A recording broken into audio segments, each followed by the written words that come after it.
कीर्तन की जय हो। वर्तमान आचार्य आदरणीय पूज्य गुरुदेव श्री योगा महाराज की जय हो। कीर्तनंद दसमी जगत गुरु शिला भक्तिपाद महाराज की जय हो। ऐसी भक्ति वेदांत दसमी अभय चरंद विंशिला प्रभुपाद महाराज की जय हो। पतित पावन गौर सुंदर महाप्रभु की जय हो। श्री राधा वृंदावन चंद्र बिहारी भगवान की जय हो।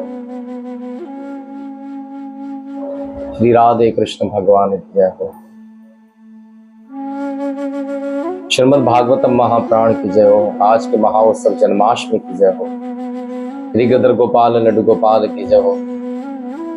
श्यापति रामचंद्र पवन भूत हनुमान महाराज की जय हो। हाय गौर प्रेमानंदी।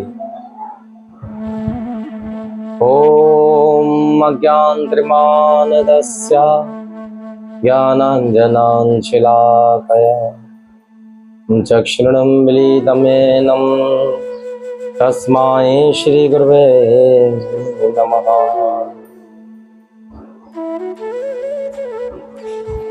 ओम नमो भगवते वासुदेवाय कृष्णाय वासुदेवाय देवकी नंदनाय च नंद गोप कुमाराय श्री गोविंदाय नमो नमः।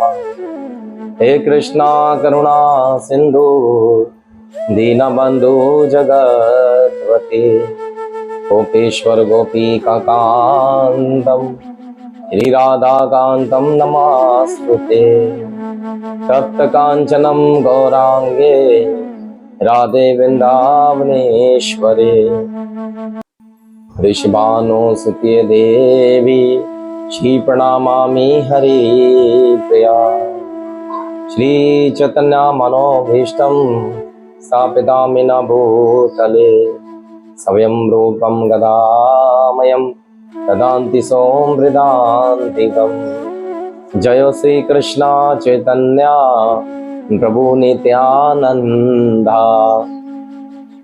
श्री अद्वैतां गदाधार श्रीवासादि गौर भक्तवृंदा। हरे कृष्णा कृष्णा कृष्णा हरे हरे हरे राम राम राम हरे हरे।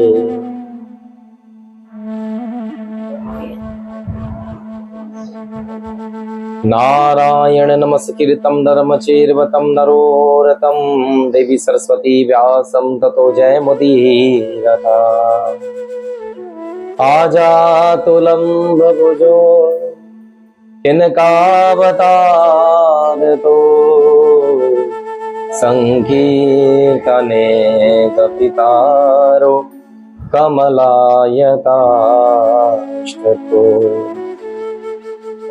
विशंबरो दुजभारो युगधरो पारो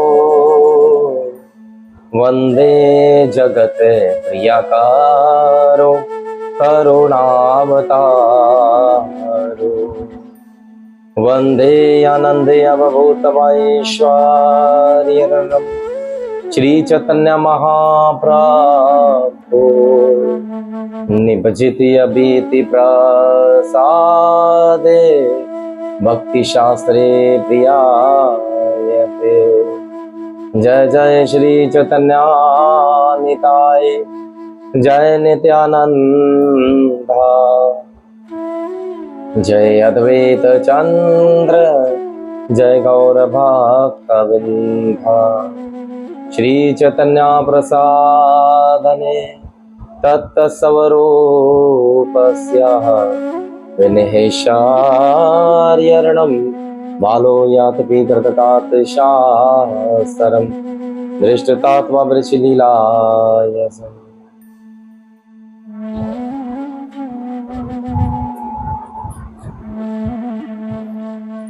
श्री श्यापति रामचंद्र की जय हो। पवन भूत हनुमान महाराज की जय हो। राधा वृंदावन चंद्र बिहारी भगवान की जय हो। श्री गदर गोपाल लड्डू गोपाल की जय हो।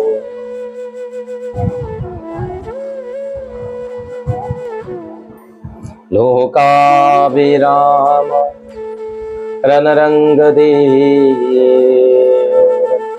राजीव नेत्रम रघुवंशनाथं करुणिरूपं करुणाकरातं श्रीरामचन्द्रं शरणं प्रपद्ये। श्यामही सब जग जननी जानकी करुज परिणाम युग युग पावै। जनक सुता जग जननी जानकी अतिशय प्रिय करुणा निधानकी। जाके जुगपत कमलन मनाओ जासु कृपा निर्मल मिति पावै। मनोजवं मारुते तुल्यवेगं जितेन्द्रियं बुद्धिमात्रवेश्वरं वाताजिमोतं वानरयूतमोकं श्रीरामदूतं शरणं प्रपद्ये। कर्पूरगौरं करुणावतारं संसारसारं भुजगेन्द्रहारं सदा वसन्तं हृदयारविन्दे भवं भवानी सहितं नमामि। गौरी शंकर उमापति महादेव की जय हो। श्यापति रामचंद्र की जय हो। पवन पूत हनुमान महाराज की जय हो।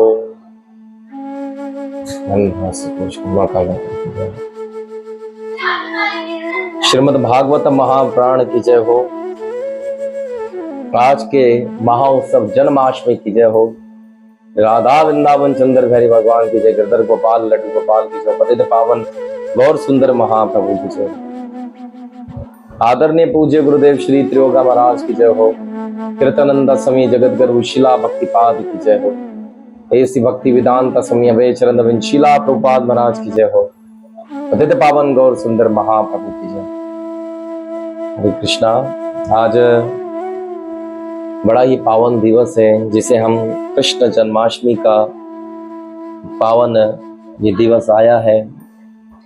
आज के दिवस भगवान श्री कृष्ण का प्रकटीय भगवान हरि ने इस संसार का उद्धार और अपनी मधुर लीलाओं के द्वारा भगवान हरि ने कृष्ण अवतार को धारण किया। हम सब लोग आज ग्रंथराज श्रीमद् भागवत महाप्राण श्रवण करने जा रहे हैं। ग्रंथराज श्रीमद् भागवत महाप्राण एक ऐसा महान प्राण है, इस प्राण के व्यतीत वेदव्यास जी ने अन्य कोई इसके आगे प्राण नहीं लिखा। सबसे आखिरी प्राण 18वां प्राण श्रीमद् भागवत महाप्राण कहा जाता है।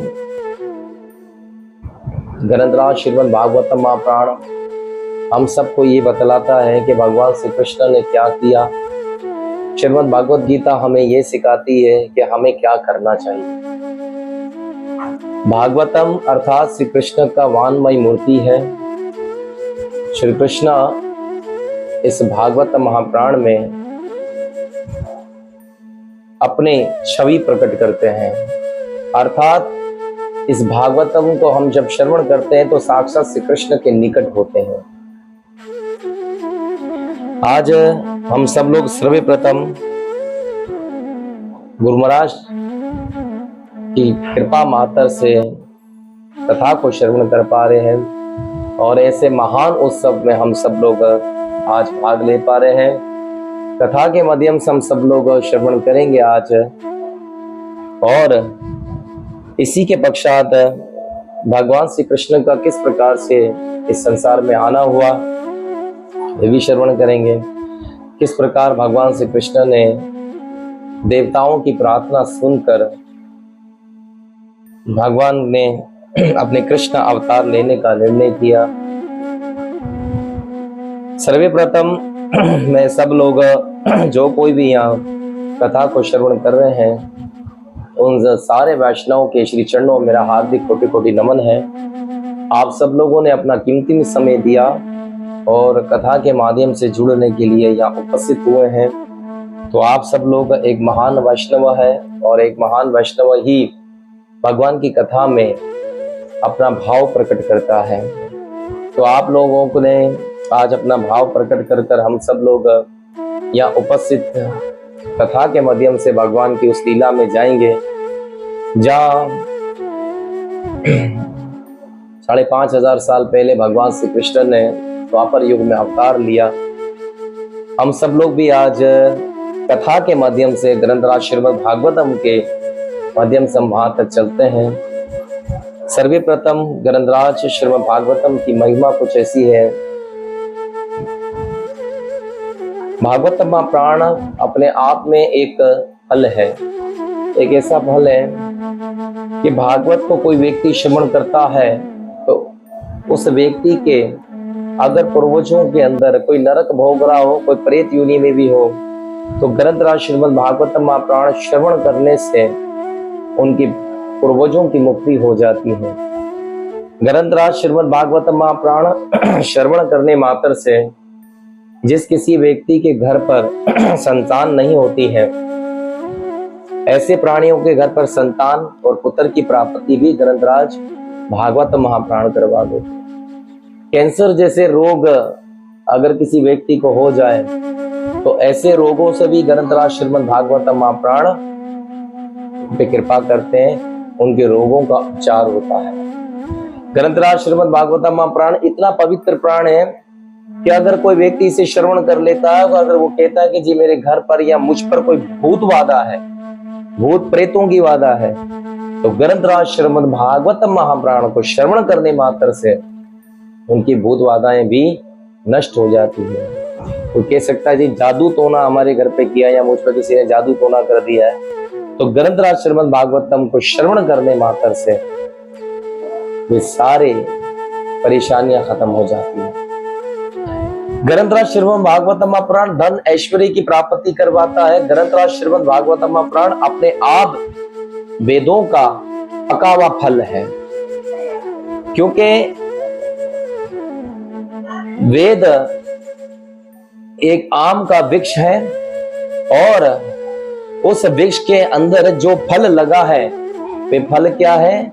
वे ग्रंथराज श्रीमद् भागवतम महाप्राण। अगर कोई व्यक्ति कहे किसी के आम का वृक्ष खा लो, तो आम का वृक्ष खाने में हमें थोड़ी कोई रस आएगा, हमें रस आएगा आम के फल को खाने, यानी कि उस दरखत के फल को खाने में। तो वेदों का जो सरहार है, वेदों का जो रस है, वो श्रीमद् ग्रंथराज श्रीमद् भागवतम महाप्राण है।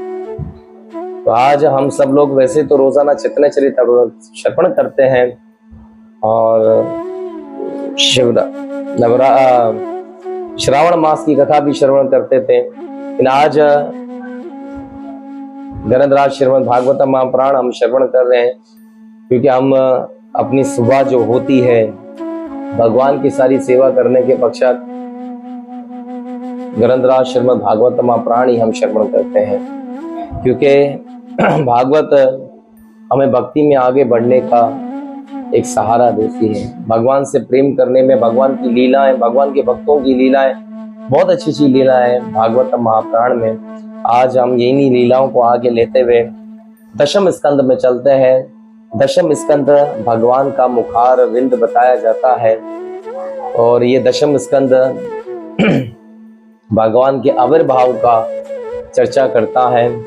दशम स्कंद के अंदर हम तीसरे अध्याय पे चलते हैं, जहाँ सुखदेव गोस्वामी महाराज जी राजा परीक्षित को अब कथा श्रवण कराते हैं। राजा परीक्षित जी ने अब तक जितनी कथाएं सुनी, उन कथाओं के पश्चात राजा परीक्षित जी ने कहा कि अब मुझे आप केवल भगवान श्री कृष्ण की कथा सुनाएं। अब तक आपने कई राजाओं की कथा सुनाई, कई भक्तों की कथाएं सुनाई, सृष्टि का निर्माण बताया, देवताओं की उत्पत्ति बताई, ब्रह्मा जी के ब्रह्मांड की उत्पत्ति बताई, भगवान के भिन्न भिन्न अवतारों की कथा बताई। लेकिन अब मैं सुखदेव गोस्वामी महाराज जी, अब मैं भगवान कृष्ण की कथा सुनना चाहता हूं। तब सुखदेव गोस्वामी महाराज जी ने इस कथा को प्रारंभ किया। भगवान श्री कृष्ण का जन्म, अध्याय 3, 10वां स्कंद हम प्रारंभ करते हैं। प्रथम परम शोभम यहम अजंजनम त्राशयम शांत तृक्षम ग्राताकृकम दिशम प्रदासधू प्रसादुगन्ननम निर्मन्नोध गुरुणम उधाययम मोहे मंगलम वृषये पूरग्राम व्रज आकारः निदा प्रशंसलः हृदयं जलारः श्रियः दिवज अलैकोल सनंदन सबका वन राजाए विधा वायु सुख स्पृष्टः पुण्याय गंतवः शुचि अन्याय यच्चः दीव चातीनं चंता तत्रः सिमान दत्तः मनसाई आसन प्रसानिः साधूनम असाद्रेवहम जयामनम अजनम तेजास्मानम निधो दुंद भये दुंदुहु भये। सुखदेव गोस्वामी महाराज जी से राजा परीक्षित ने पूछा कि अब आप कृपा करके भगवान श्री कृष्ण के प्रकटी के विषय में बताएं। कहते हैं कि तत्पश्चात श्री भगवान के आविर्भाव की शुभ माला में सारे ब्रह्मांड सत्व गुण और सौंदर्य तथा शांति से योगित हो गए और रोहिणी नक्षत्र तथा अश्विनी जैसे तारे निकल आए। सूर्य चंद्रमा तथा अन्य नक्षत्र एवं ग्रह अत्यंत शांत हो गए। सारी दिशाएं अत्यंत सुहानी लगने लगी। अर्थात भगवान श्री कृष्ण का आविर्भाव इस कारण हुआ कि एक बार भूमि पे कंस के पाप अत्याचार से देवताओं को बड़ी पीड़ा हुई और भूमि के ऊपर भगवान के गौ की रक्षा करने के लिए और भूमि पे संत महात्माओं की रक्षा करने के लिए बड़ा पाप अत्याचार होने लगा। तो भूमि बहुत रोई और भूमि माता गौ का रूप धारण कर कर ब्रह्मा जी की शरण में गई और ब्रह्मा जी से जाकर उन्होंने प्रार्थना करी कि हे ब्रह्मा जी, आप सृष्टि को बनाने वाले हो, कृपा कर कर मेरा ये जो उद्धार कीजिए, मेरी भूमि में बहुत पाप कर्म किए जा रहा है। तब ब्रह्मा जी ने कहा कि ये उद्धार मैं नहीं कर सकता हूं, इसके लिए तो एक और एक मात्र हमें भगवान हरि की शरण में जाना पड़ेगा। तुम्हारा जो उद्धार है वही कर सकते हैं, क्योंकि इस उद्धार को करने के लिए मैं समर्थ नहीं हूं। तब ब्रह्मा जी की इन बात को सुनकर भूमि देवी ने गौ का रूप धारण किया हुआ था। गौ एक ऐसा भगवान ने पशु बताया है कि उसमें बहुत दया होती है चेहरे पे। तो भूमि ने गौ का रूप धारण किया और गौ का रूप धारण कर कर वे भगवान हरि के पास गए और हरि के पास बैठकर सब लोगों ने प्रार्थनाएं की कि भगवान कृपा कर कर भूमि का उद्धार कीजिए। तब भूमि का उद्धार करने के लिए देवताओं की प्रार्थना हुई, कीर्तन हुआ। तब भगवान की भविष्यवाणी हुई। भगवान ने कहा, ये देवताओं, तुम जिस बात के लिए परेशान हो मैं जानता हूं। कंस के पाप अत्याचार करने से यज्ञ बंद हो गया, भगवान की कथाएं बंद हुई और हरिनाम संकीर्तन सब बंद कर दिया गया। साधु संतों को कंस मार दिया करता था, देवताओं को भी सताया करता था। हे देवताओं, तुम सबका उद्धार करने के लिए, भूमि का उद्धार करने के लिए मैं देवकी के गर्भ से वसुदेव जी के यहाँ पर जन्म लूंगा, अवतार धारण लूंगा और मेरा यह अवतरित सब दुष्टों का विनाश करेगा और अनेकों लीलाएं होगी। जबकि भगवान ने यह अवतार इसलिए नहीं धारण किया था कि दुष्टों का विनाश करना था या कंस को मारना था। वास्तव में यह अवतार इसीलिए लिया, चैतन्यचरितामृत में बताया जाता है कि भगवान को अपनी भक्ति का आनंद लेना था, भक्ति के आनंद का रस लेना था और भगवान को विपरमल रस का आनंद लेना था। भगवान को विपरमल रस और ये सारे रसों का आनंद भगवान को उठाना था। विपरमल रस अर्थात भगवान को वो रस लेना था जैसे एक व्यक्ति जुदाई होती है तो भगवान ने राधा रानी के साथ जुदाई का रस लेना था। क्यों? क्योंकि भगवान अपने गोलोक में बैठे रहते थे और राधा रानी के संग में रहते थे, तो छुप छुप के मिलना भगवान को अच्छा लगता था कि मैं छुप छुप के मिलूं। भौतिक जगत में तो सब लोग छुप छुप के मिलते हैं, उनको बड़ा आनंद आता है, लेकिन मैं अपनी राधा के साथ छुप छुप के मिलना चाहता हूँ, उसका आनंद लेना चाहता हूँ। ये कैसा आनंद है? परकरिया रस का आनंद लेना चाहता हूँ मैं। ये दोनों रसों का आनंद रस लेने के लिए भगवान का अवतार हुआ।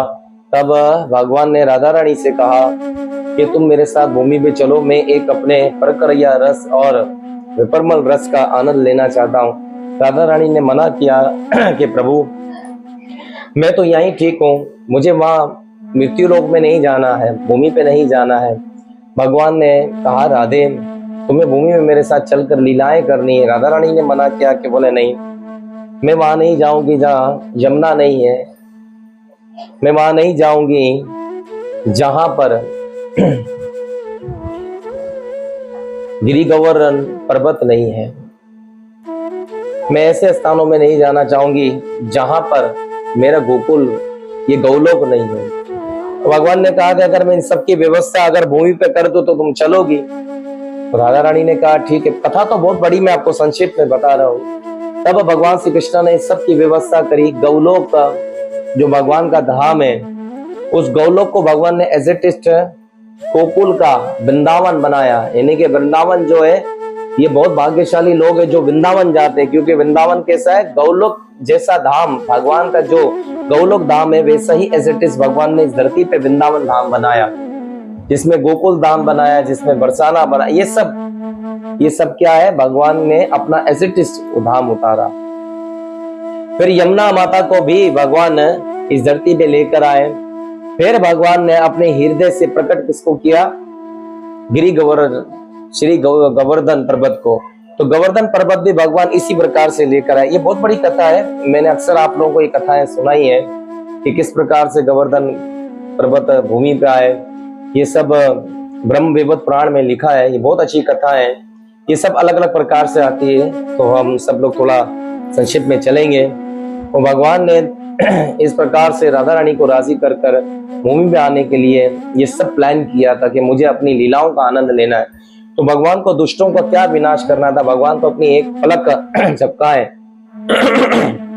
तो बहुत सारे दुष्टों का विनाश हो जाता है। तो भगवान ने अपनी लीलाओं का आनंद लेना था, राधा रानी के साथ छुप छुप के मिलना, राधा रानी के साथ प्रेम लीला, गोपियों के साथ लीला, अपने भक्तों को दर्शन देना। ये सब भगवान ने अपने भक्तों के दर्शन के लिए ये कृष्ण अवतार लिया।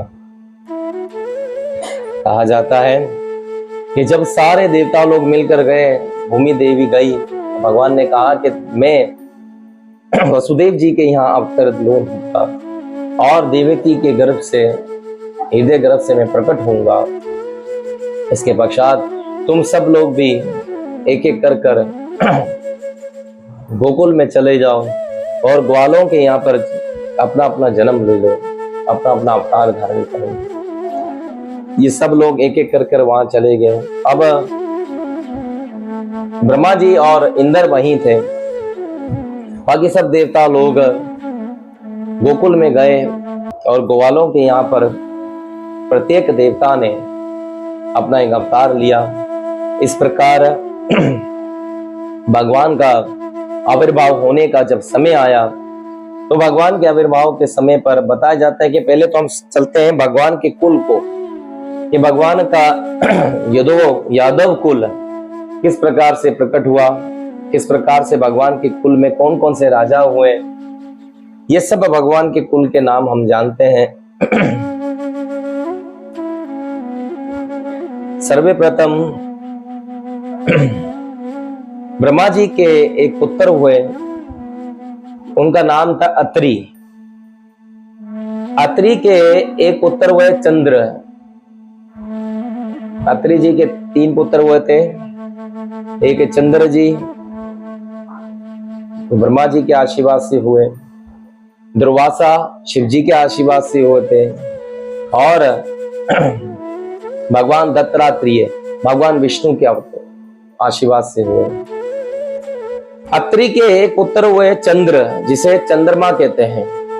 चंद्रमा का एक पुत्र हुआ बुध, बुध का पुत्र हुआ पूर्वा, पूर्वा का पुत्र हुआ आयु, और आयु का पुत्र हुआ नाहुष, नाहुष का पुत्र हुआ यादव। कहते हैं ना भगवान श्री कृष्ण के कुल का नाम यादव है। क्या है? यादव कुल है। यादव का एक पुत्र हुआ कुरुशित, कुरुशित का एक पुत्र हुआ सबंधु, सबंधु की 4 पीढ़ियों में एक पुत्र हुआ, 4 पीढ़ियों में एक पुत्र हुआ, और उसका नाम हुआ विदर्भ, विदर्भ, विदर्भ का करथक, करथा की 9 पीढ़ियां हुई, और करथा की 9 पीढ़ियों में से सत्यवत और विनोश, महायु, कृष्ण का जन्म हुआ। इस पीढ़ी के अंदर भगवान श्री कृष्ण का जन्म हुआ, जिसका नाम है सत्यवत विनश महा। ये सत्यवते विनश और हुआ, और कृष्ण का ये जन्म हुआ इन पीढ़ी के अंदर। वृष्णिवंश भाई कथा हुए। इस पीढ़ी के अंदर वृष्णिवंश, यानी कि वृष्णिवंश भी कहा जाता है भगवान श्री कृष्ण के कुल को। एक इनके पुत्र हुए जिसका नाम हुआ वृष्णिवंश, और वृष्णिवंश के यहाँ पर यदुचित, यदुचित के अनना अमृत, और उनके यहाँ पे एक पुत्र हुआ विष्णि, विष्णि के पुत्र हुए चित्ररथ, चित्ररथ के पुत्र हुए विदुरथ, विदुरथ के यहाँ हुआ ऋदिक, और ऋदिक के पीढ़ी में 4 पीढ़ियां हुई, जिसमें से देवमित 2 शब्द के 2 शब्द ही 2 शायद हुई, और एक देवमित, और देवमित के यहाँ हुए कशोत्रियास। ये सब लोग क्षत्रिय हुए, इनके 2 यहाँ पुत्र हुए, ये सब क्षत्रिय हुए। और एक हुआ वेश, वेश कौन हुआ? ये वेश पीढ़ी किसकी हुई है? ये ध्यान में रखिएगा। देवमत के यहाँ पर शाउद इनका पुत्र हुआ, जो क्षत्रिय बना, और एक इनकी पीढ़ी में वेश हुए। 2 पीढ़ियां बनी इनकी। ये 2 पीढ़ियां क्या हुई? इन 2 पीढ़ियों में से कौन बने? एक वेश। जो वेश बने वे वासुदेव जी की पीढ़ी आई। इनकी आई, सॉरी, नंद बाबा की। और वासुदेव जी की जो पीढ़ी थी ये क्षत्रिय हुए। इनके यहाँ पर कष्त्रयास कन्या हो से शूरसेन का पुत्र हुआ। क्षत्रिय की कन्या से किसका पुत्र हुआ? शूरसेन, राजा शूरसेन का। और शूरसेन महाराज जी के पश्चात परायनिया से और अरण्या से वेश का जन्म हुआ। ये कौन है? पर्यायना और अरण्या, इन दोनों के यहाँ पे वेश का जन्म हुआ। ये वेश में कौन हुए? नंद बाबा जी। और यहां पर शूरसेन महाराज जी के यहाँ कौन हुए? वसुदेव जी। ये दोनों एक ही कुल से चलते हुए आ रहे हैं, ये ध्यान से सुनिएगा, ठीक है। उसके बाद इसके बाद हुए अर्चनिया का 5 पुत्र हुए, जिसका नाम था अकर पुत्र। आखिरी पुत्र का नाम हुआ नंद बाबा। ये नंद बाबा कौन हुए?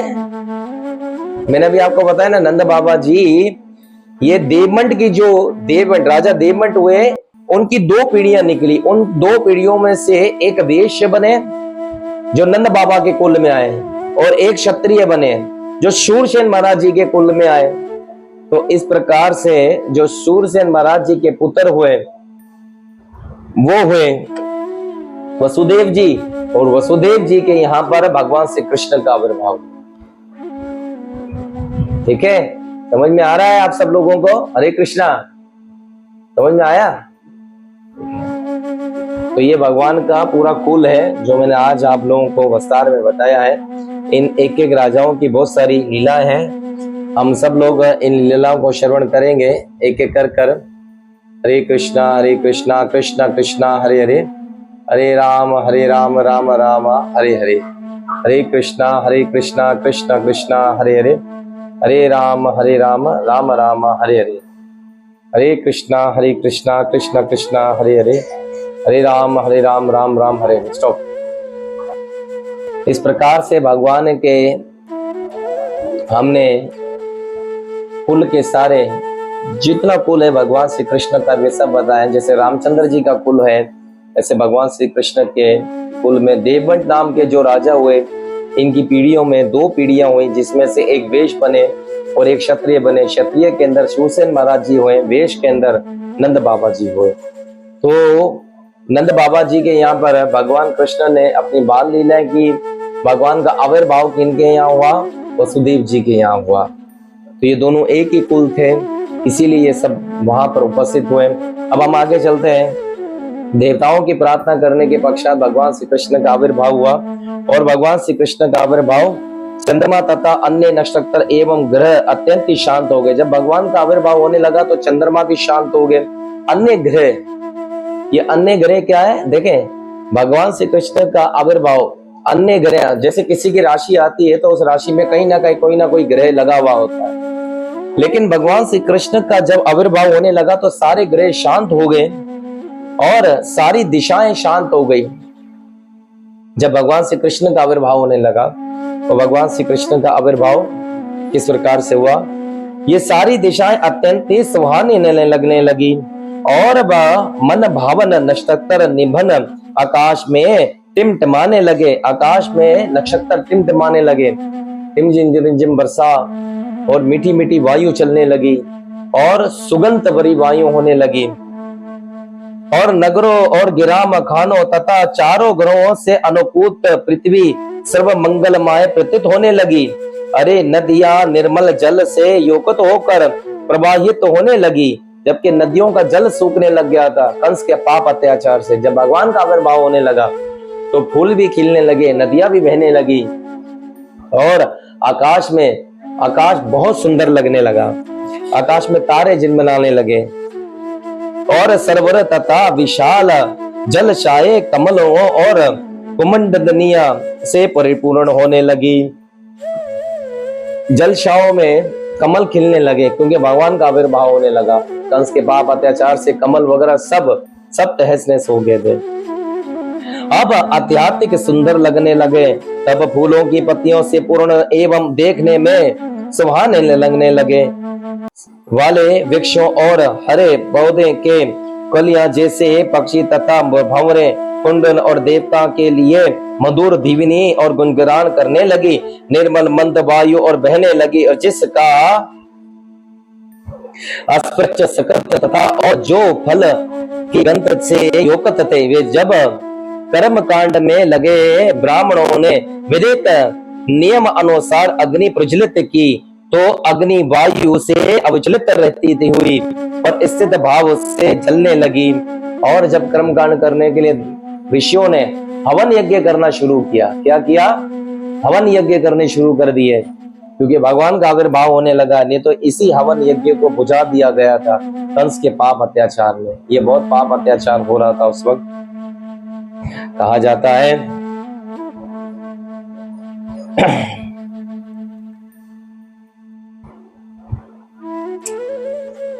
जब आजन्मे भगवान श्री कृष्ण, भगवान को आजन्मे कहा जाता है। भगवान का अवतार नहीं होता, भगवान अवतरित होते हैं।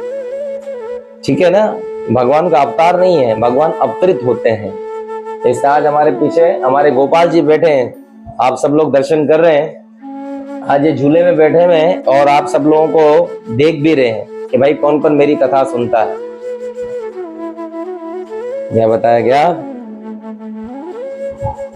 अरे प्रकट होने का ये 3 का प्रकट होने को यह तो कंस जैसे असुर तथा उसके अनुचरों द्वारा सताए गए साधु जन तथा ब्राह्मण को अपने ही हृदय के भीतर शांति प्रतीत होने लगी और उसी समय सूरज अरे दुर्बुद्धि बजने लगी, ये धुन बुद्धि बजने लगी, नगाड़े बजने लगे और कंस के मन में थोड़ा सा अशांति होने लगी, क्योंकि कंस ने जब माता देवकी का विवाह राजा वसुदेव जी के साथ हो रहा था, तो विवाह हो गया तो कंस को ऐसी भविष्यवाणी हुई थी कि कंस अपनी चचेरा, ये जो माता देवती थी ये कंस के चचेरे बहन थी, यानी कि चाचा की बेटी थी। तो कंस का बड़ा प्रेम था माता देवती के साथ, वे बड़ा प्रेम रखते थे।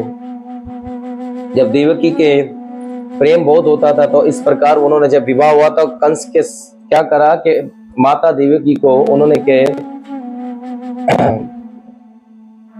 आगे तक छोड़ने के, एक होता ना भाई का प्रेम होता अपनी बहन के साथ कि नहीं मैं इसको डोली में बिठा कर आऊंगा, तो कंस ने वो अपना प्रेम बहुत प्रकट किया, अरे नहीं नहीं देवकी तो मेरी बहन है, मैं इसको अकेले कैसे छोड़ दूं, बहुत रोया। और जो रथ चला रहे थे वे रथ सारथी को नीचे उतार दिया, बोले नहीं मैं मेरी बहन को खुद सारथी बनकर अपनी बहन को ससुराल तक छोड़ने जाऊंगा। तो वसुदेव जी भी बैठ गए रथ के अंदर, देवकी भी बैठ गई। तब कंस ने जैसे रथ चलाना शुरू किया तो देवताओं का यहाँ खलबली मच गई। देवताओं ने क्या करा, खूब खलबली मची और देवताओं ने देखा कि अगर कंस ने 1 इंच भी रथ आगे कर दिया ना तो भगवान का जो अवतार होगा, इस अवतार में भगवान श्री कृष्ण कभी भी कंस को नहीं मारेंगे। वो इसलिए नहीं क्योंकि वासुदेव जी और माता देवकी पूर्व जन्म में इनकी कथा आएगी, हम आगे रोजाना बताएंगे कि किस प्रकार से समय लेकर चलना है हम लोगों को, ये सब कथाएं हम आगे पढ़ेंगे कि किस प्रकार से भगवान ने इनकी प्रार्थना से इनके यहाँ पर अपना अवतार लेने का निश्चय किया था।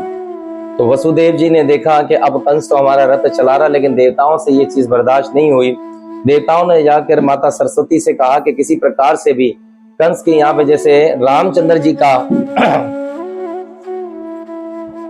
जब राज्य अभिषेक होने वाला था तो सरस्वती जाकर वे कुब्जा के मुखारबिंद पे बैठ गई थी, उसकी बुद्धि भ्रमित हो गई थी। तब रामचंद्र जी को वनवास हुआ तो सरस्वती ने कहा कि मैं ये पाप दोबारा नहीं करूंगी, एक बार मैंने ये काम किया था तो रामचंद्र जी को 14 साल तक वन मिला, अब ये काम मैं नहीं करूंगी।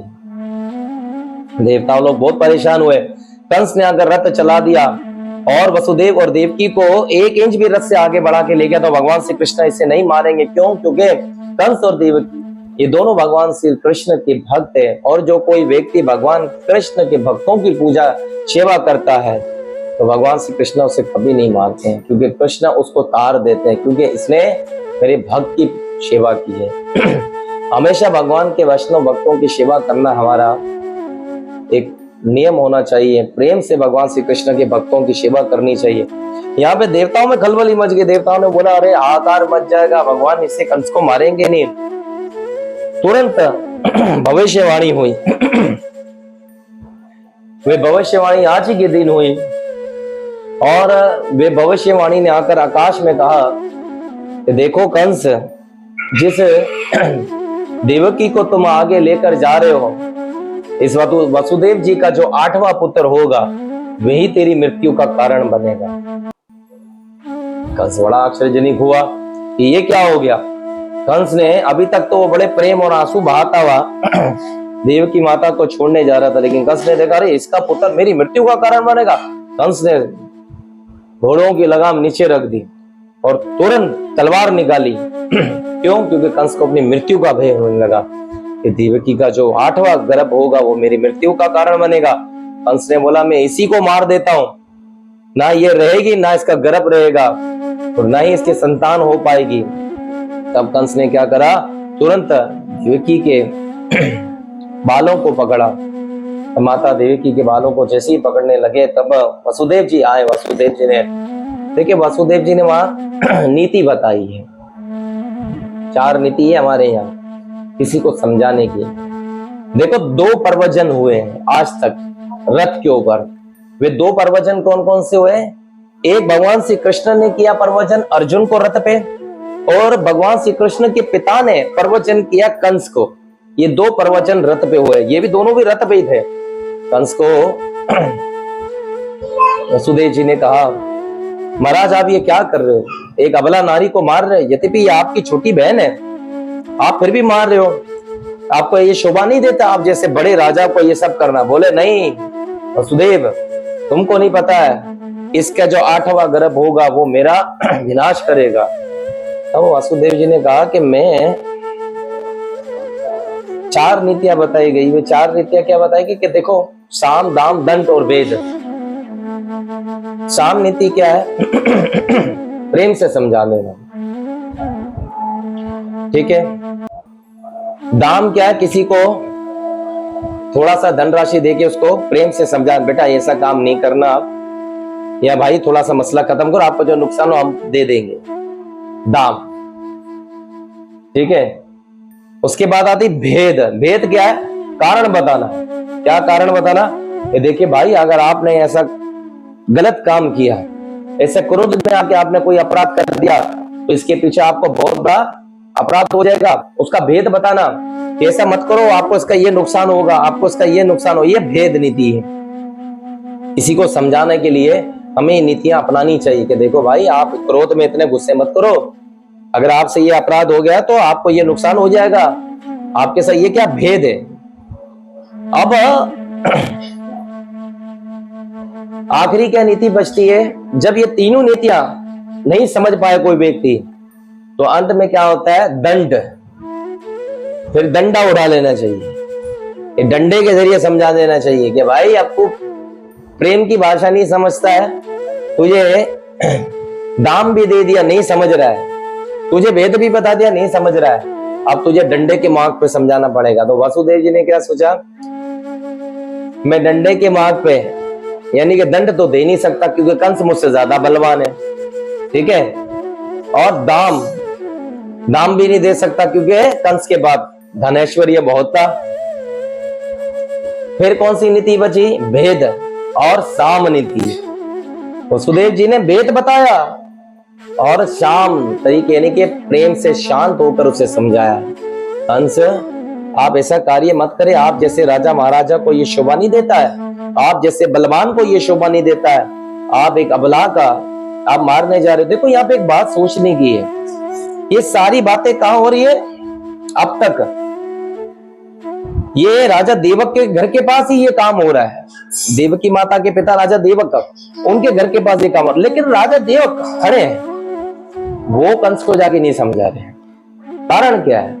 तो इस कारण को हमें समझना है। कारण यह है कि जब नारी की रक्षा कितने लोग करते हैं, जब नारी छोटी होती है, होती है तो उसकी रक्षा करता है, उसका लालन पालन करता है। जब नारी बड़ी हो जाती है, किशोर अवस्था में आती है, तब उसका विवाह हो जाता है, तो उसकी रक्षा, उसकी सुरक्षा, उसका लालन पालन उसका पति करता है। जब नारी वृद्ध हो जाती है, यानी कि बुढ़ापे में आ जाती है, तब उसकी रक्षा, उसकी सुरक्षा, उसका लालन पालन उसका पुत्र करता है।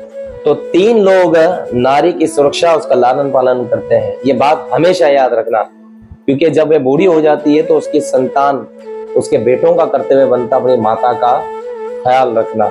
ये नीति है शास्त्र की, हम सबको ये नीति फॉलो करनी चाहिए। अब यहाँ पे क्या हुआ? यहाँ पे राजा देवक जा सकते थे कंस को पकड़ने के लिए, कंस मेरी बेटी के साथ तुम कर रहे हो, तुम तो मेरे भतीजे हो और ये तुम्हारी बहन है, तुम ऐसा क्यों कर रहे हो? कंस ने ऐसा, राजा देवक ने ऐसा नहीं किया। क्यों नहीं किया? इस बात को थोड़ा समझना है। वो इसलिए नहीं किया क्योंकि इस वक्त माता देवकी का विवाह किसके साथ हुआ? वसुदेव जी के साथ। तो वे उसकी रक्षा करने के लिए किसको आना पड़ा? वसुदेव जी को आना पड़ा। राजा देवक कहां खड़े थे? उसी स्थान पे थे, लेकिन कंस को जाके कुछ नहीं बोल रहे। चाहते तो बोल सकते थे, लेकिन क्या उन्होंने अपनी पुत्री को विवाह कर दिया कि आज से ये तुम्हारी पत्नी हुई। जब पुत्री का विवाह हो जाता है ना, तो उसके सारे कर्तव्य पालन जो भी है वे सब उसके पति करता है। पिता के यहाँ से सब उसका खत्म हो जाता है। राजा देवक देखते रहे, वसुदेव जी ने समझाया कि कंस आप ऐसा नहीं करो, कंस ने बोला ऐसे बाल हाथ में पकड़े हुए अभी तक कंस ने, और हाथ में तलवार है। कंस ने बोला मैं इसे मार दूंगा। बोले नहीं, जीवन काल में कभी झूठ नहीं बोला। तो कंस को पता था कि वासुदेव कभी झूठ नहीं बोलता है। तो कंस ने कहा वसुदेव ठीक है, मैं तुम्हारी बात पे मान लेता हूँ, इसके 8वीं संतान तुम मुझे लाके दे देना। ये बात सुनते ही उनके मन में ये बात निश्चित हो गई। तब वासुदेव जी ने देवकी को उठा कर लेकर गए और कंस ने उनको अपने घर में रखा। बोले इनकी जैसी संतान होगी तो तुम मुझे दे देना। तब देवताओं से ये भी नहीं रहा गया। देवताओं ने बोला भाई अगर ये इतने प्रेम से इसको रखेगा वसुदेव जी को और देवकी को, तो ये भगवान थोड़ी आएंगे, इसमें थोड़ा दुख आना चाहिए, थोड़ी तकलीफ आनी चाहिए। तो देवताओं ने बोला ये दुख तकलीफ देने के लिए कंस को जाके कौन समझाएगा, कंस के पास हम तो जा नहीं सकते, हम तो डरते कंस से। बोले कौन जाएगा? बोले देवर्षि ऋषि नारद मुनि को जी को भेजा जाए, क्योंकि देवर्षि नारद मुनि जी एक ऐसा पात्र है जिसकी देवता भी रिस्पेक्ट करते हैं और राक्षस भी रिस्पेक्ट करते हैं। अब सारे लोग गए नारद मुनि जी के पास। देवताओं ने कहा नारद मुनि जी एक काम करने आए। नारद मुनि ने बोलो भाई क्या काम है? बोले किसको यहाँ पे मरवाना है, किसी को यहाँ पे बचाना है, ये सब काम करना मेरे लिए 2 मिनट का काम, बताओ क्या करना है? बोले आपको कंस के पास जाना है। बोले कंस के पास जाना है, क्या करने के लिए जाना है? बोले देखो कंस ने अभी इस वक्त है ना देवकी और वासुदेव जी को अपने घर में बिठा लिया है और उसकी 8वीं संतान के लिए वे इस वक्त इंतजार कर रहा है कि कब 8वीं संतान होगी। तो हम चाहते हैं कि भगवान इतनी जल्दी, हम चाहते हैं कि इससे हम जल्दी जल्दी छुटकारा पाए, तो भगवान जल्दी धरती पे आए, नहीं तो भगवान तो बहुत समय लगा देंगे। इस तरीके से अगर सब चला तो बोले तो क्या करना चाहिए? बोले आप कंस को जाकर ये कहो कि देवकी को कारागार में कर दे। कि कारागार में कैसे किया जाएगा, ऐसे थोड़ी किया जाएगा। तो जाओ कंस को किसी तरीके से आप भड़काओ कि उसको दुख मिले, तब भगवान आएंगे। क्योंकि वासुदेव जी और देव की माता कौन है? भगवान से कृष्ण के भक्त है, और जब भक्त को दुख होता है तभी भगवान प्रकट होते हैं। तब ये बात आई सामने तो वसुदेव जी ने, कंस को पता लगा यहाँ पर नारद मुनि जी नारायण नारायण करते हुए आए। कंस ने कहा नारद मुनि जी आप आए, हमें बड़ा आनंद आया, आज आप पधारे हमारे यहाँ। बोले हाँ, क्या कारण होगा आप यहाँ पधारे, बैठो आसन ग्रहण करो। बोले कंस आसन वासन क्या ग्रहण करना है, तुम्हारी मृत्यु का काल तुम्हारे सर पे मंडला रहा है, मैंने सुना है और भविष्यवाणी हुई है। बोले हाँ भविष्यवाणी हुई है तो देवकी के गर्भ से 8वां पुत्र होगा वो मेरा काल बनेगा। बोले तो तुमने देवकी के 8वें पुत्र का इंतजार कर रहे हो? अरे एक पुत्र को भी नहीं छोड़ना। बोले क्यों? बोले तुम 8वें पुत्र को गिन रहे हो, अगर 8वें को छोड़ के पहला, अगर पहले से अगर तुम्हारा वध हो गया तो। बोले ये बात कैसे हो सकती है, लेकिन भविष्यवाणी ने तो कहा 8वां। बोले तुम अपनी उंगलियां दिखाओ। बोले हाँ सुनिए। बोले 8 से शुरू करो, 8 7 6 5 4 3 2 और 1। बोले हाँ। बोले अब शुरू करो, 1 2 3 4 5 6 7 8। बोले पहला 8वां हो सकता है, 8वां पहला हो सकता है, तो क्या करूं मैं? बोले सबको मार दो, किसी एक को भी नहीं छोड़ना। नारद मुनि जी ने ऐसा इसलिए किया था